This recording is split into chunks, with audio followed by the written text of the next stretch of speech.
Ribolfe, Portugal, in winter, is made of restraint. Fog settles into the valley and refuses spectacle. Sheep and cows move like weather. Their bells drift across the hills in slow, metallic arcs, the only punctuation in long hours of meditative quiet.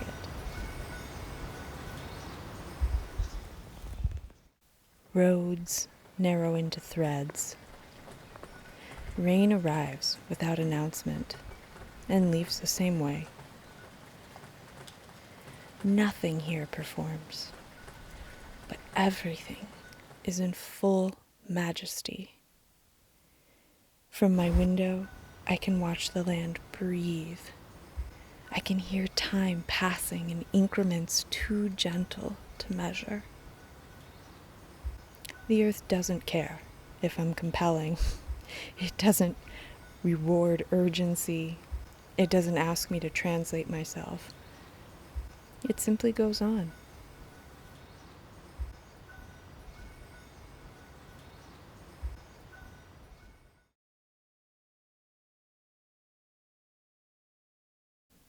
Before this, I was in Lisbon, which was beautiful, electric, and relentless.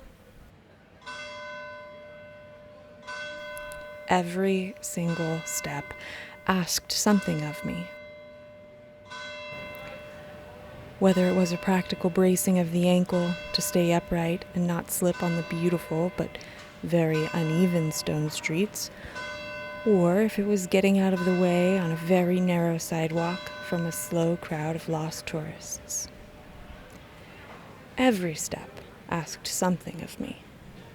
My body stayed braced.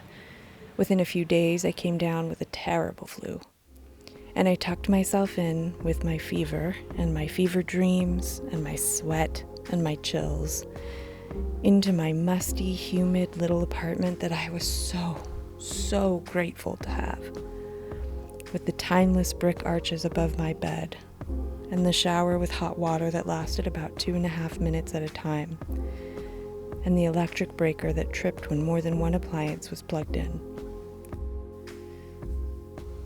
And from bed, surrounded by homes so old I wondered if this wasn't a hidden village of actual ghosts, I nestled into a village inside of a city. So old, so tiny, so unreachable to me from bed at the height of my fever. As soon as I got better, I went to the Algarve, a few hours away to the south. Beloved and renowned for his beachfront properties. Light, warmth, ocean. It should have been right. It was so stunning. But it wasn't right for me at all. My body said no in a language I've just learned to trust. And I wasn't unhappy there. On the contrary, in many ways, it was exactly what I was hoping to experience in Portugal.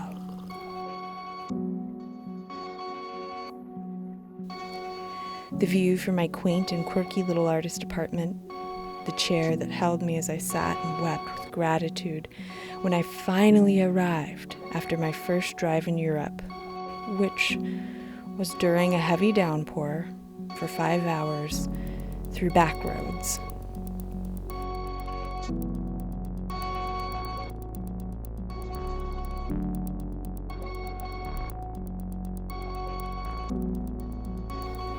I loved the cat that came and visited me every day, sat with me near the heater while I journaled,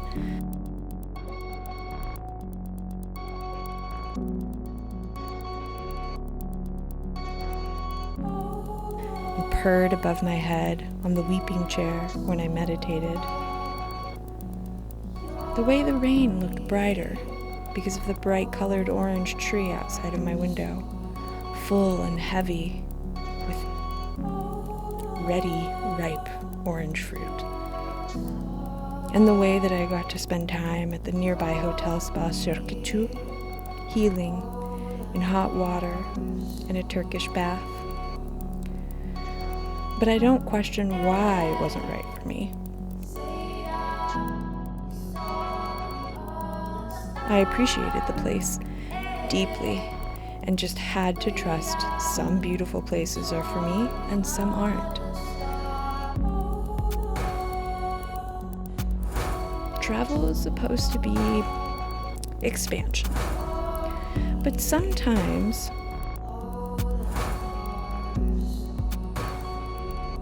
it's a diagnostic tool.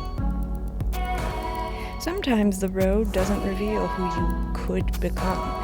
It reveals what you can no longer carry and who you can no longer be.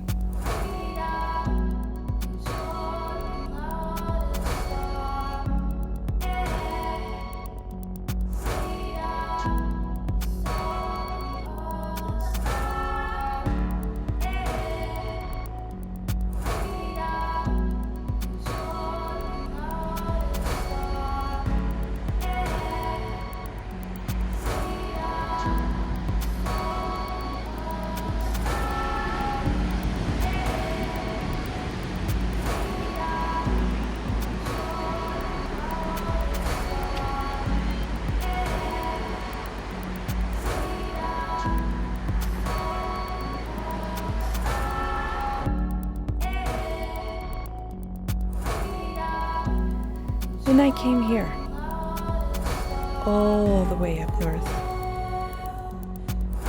For hours I drove. From the break of daylight to the fall of the sun.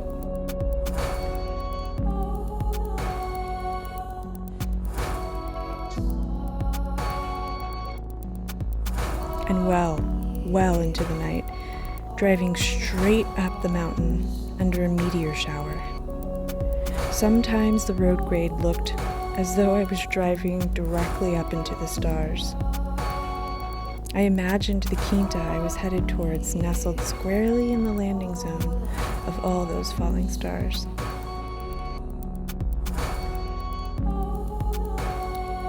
I arrived and something in me went quiet, in the way animals do when they found cover.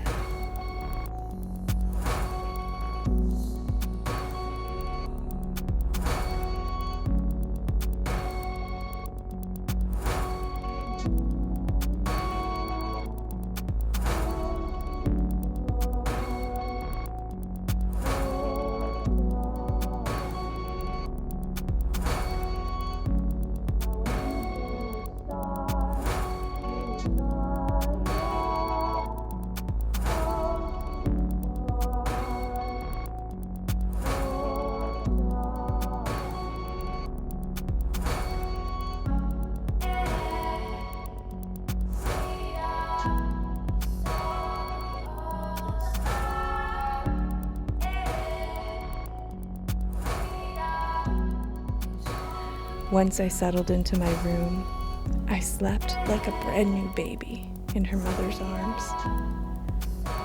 This is the first place on this journey that felt like home.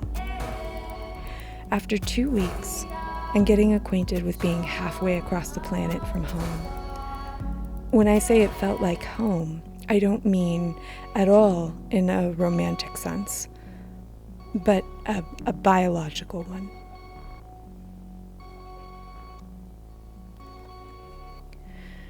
There's a figure in the world I'm building who walks only in places like this.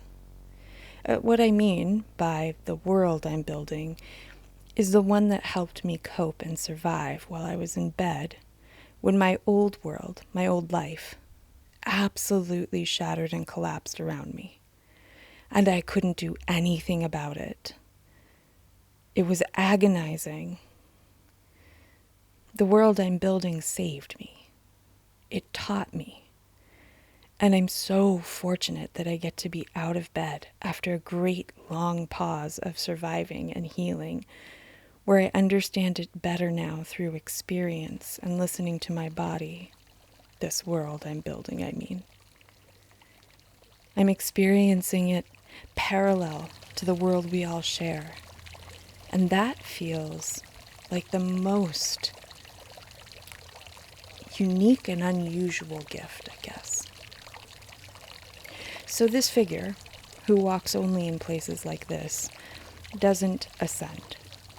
She has no interest in conquering. She's not competitive. She doesn't blaze trails or build empires. She sits still.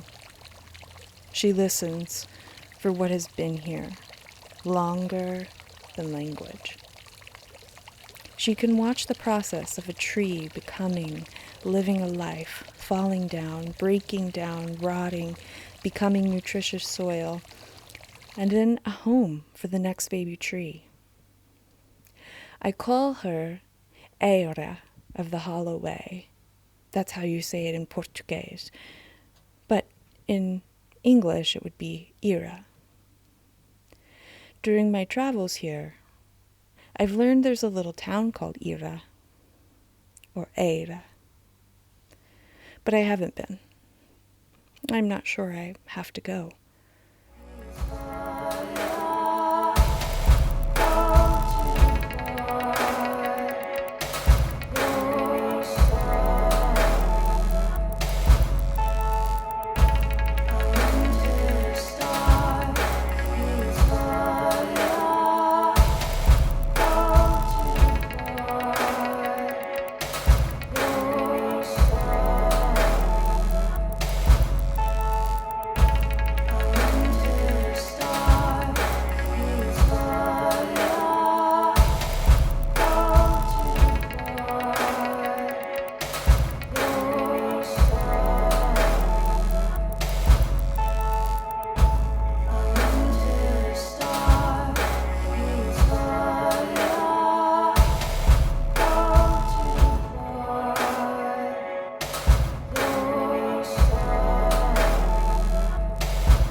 Because I met her here. She's winter's divine intelligence. Retreat without shame or guilt. The interior terrain. All the places where performance is not required. Where nothing performs and everything endures. And yet, beauty is her love language. I definitely didn't invent her, I should say. I would say I recognized her. Because chronic illness teaches this grammar. It dismantles the mythology of endless motion, ever-building goals. It replaces ambition with cycle and pattern recognition and reverence.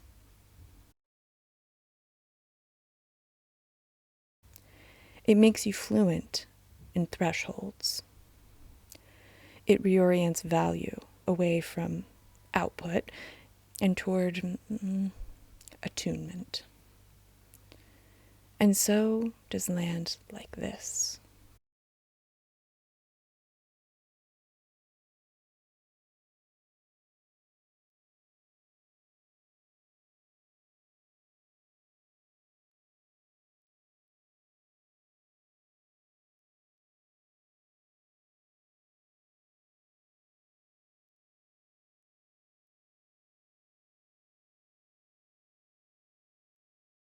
Ribolfe is not for optimizing.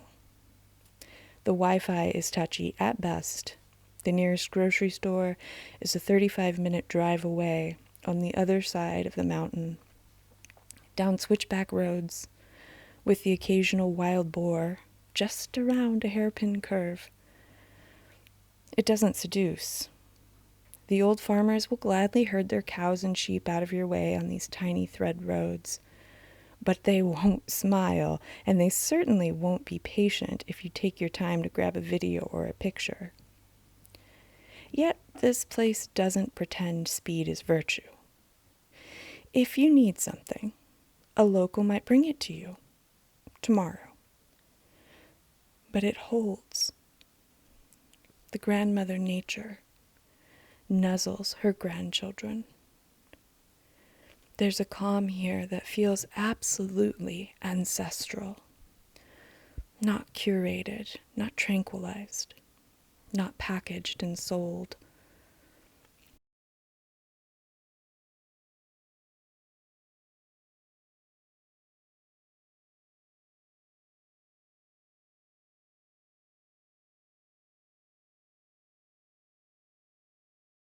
The Rota do Romanico was just above my quinta, about a 10-minute drive away.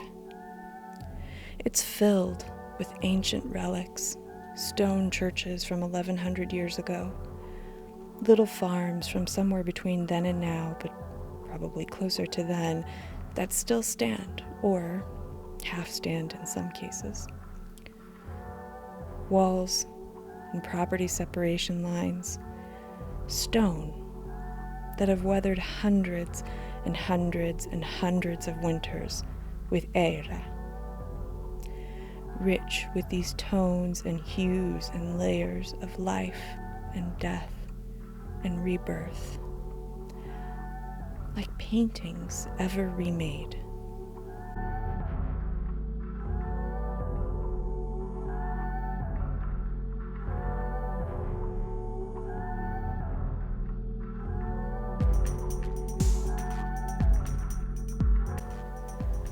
A calm built of continuity, of wet stone and snow and animals crossing the same slopes for centuries, led by the great, great, great, great, great grandchild of the people who first settled this land, of people who learned how to live inside season rather than above it. A non-performative calm. This is one of the many things Eira teaches. That belonging is so quiet. That home is a nervous system response. That some lives are meant to be slow. That you don't have to be legible to be real. That regeneration doesn't look like a triumph. We're taught to build lives as if speed is safety, as if motion is virtue, as if rest is a grand moral failure, as if worth is proven through visibility. But the body knows otherwise. Our bodies know when a place is wrong. My body knows when a rhythm is destructive. Your body probably knows when the world is asking too much. Home isn't an address. It's a physiological permission. a nourishment system. It's the moment the nervous system stops scanning for threat. It's the land or the room or the hour that says you can be as you are. You can rest inside the world. You may endure. You are held. You are loved. You are enough. And you are welcome here. You don't have to come to Portugal to find this, by the way. Or, as it's said here, where I am now, Portugal. But you do have to learn how to recognize the places. External and, more importantly, internal. You have to learn to recognize the places that do not demand your performance. The places that don't rush you, that don't grade you, that don't ask you to become someone else, especially not for survival. They're much quieter, more hushed and tempered than ambition. Slower, more thoughtful, and more lasting than culture. They're older than fear as we experience it now. They're what I call a hollow way, and they are very much still here.